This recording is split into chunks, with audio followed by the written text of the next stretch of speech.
Have you ever heard about a whole colony of people who just disappeared? No war, no bodies, no warning, just gone? This isn't a ghost story. It's one of America's oldest real-life mysteries, the Lost Colony of Roanoke. Let's travel back to the late 1500s, long before the United States even existed. It's the summer of 1587. A group of about 115 English men, women, and children set sail across the Atlantic. They dreamed of a new beginning in a new world full of opportunity and land. Their leader was John White, an experienced explorer and artist. Their destination was a small island off the coast of what's now North Carolina, called Roanoke Island. England wanted to build its first permanent colony in the New World, and this was supposed to be it, a shining example of English civilization across the ocean. At first, everything looked promising. The island was beautiful, with thick forests, sandy shores, and nearby native villages. But soon, things got difficult. Food supplies ran low, and the relationship with local tribes grew tense. John White realized the colony would not survive without help. So he made a tough decision. He would sail back to England to bring more supplies, promising to return as soon as possible. But fate had other plans. When White reached England, the country was preparing for war with Spain, the famous Spanish Armada. Every ship was needed for battle. John White had to wait and wait and wait. It's now August 1590. White finally arrives back at Roanoke Island. He's full of hope, desperate to see his family again, especially his granddaughter, Virginia Dare, the first English child ever born in the New World. But as he steps off the boat, something feels wrong. The settlement is silent. No people, no laughter, no smoke from cooking fires. The entire colony is empty.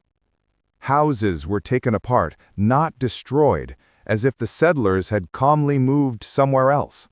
Their belongings were gone. Their boats were gone. No signs of struggle, no graves. Only one clue remained. Carved into a wooden post, Croatoan, and on another tree, the letters C-R-O. That was it. No other message, no trail to follow. Croatoan wasn't a random word. It was the name of a nearby island, now called Hatteras Island, and also the name of a friendly Native American tribe who had helped the colonists before. John White believed the settlers had moved there. He wanted to go search immediately, but a fierce storm damaged his ship, and his crew refused to continue. Heartbroken, White had to return to England.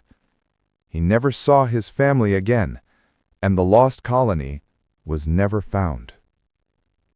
So what really happened? Over the centuries, historians, archaeologists, and explorers have tried to solve the mystery.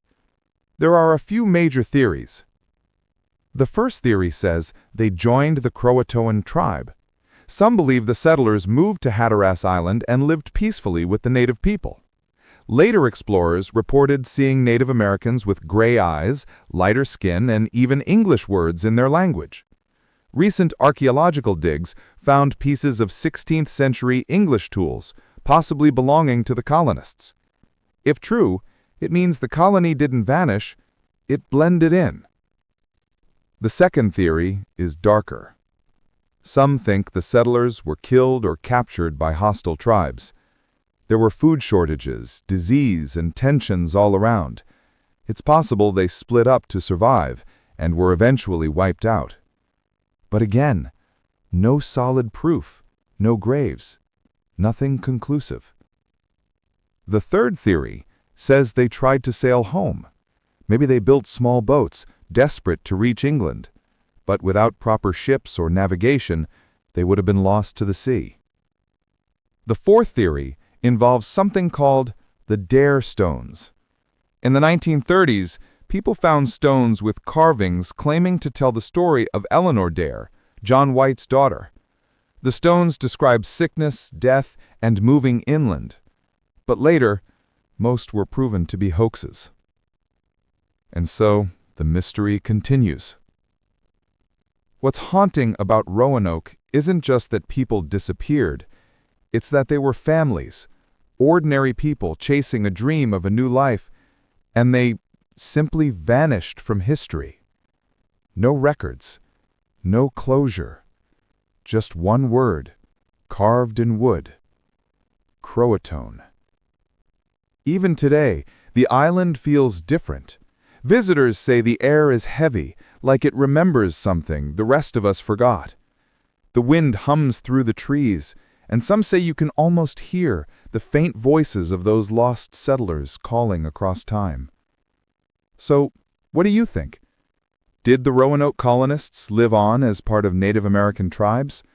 Were they victims of conflict, the sea, or something we'll never understand?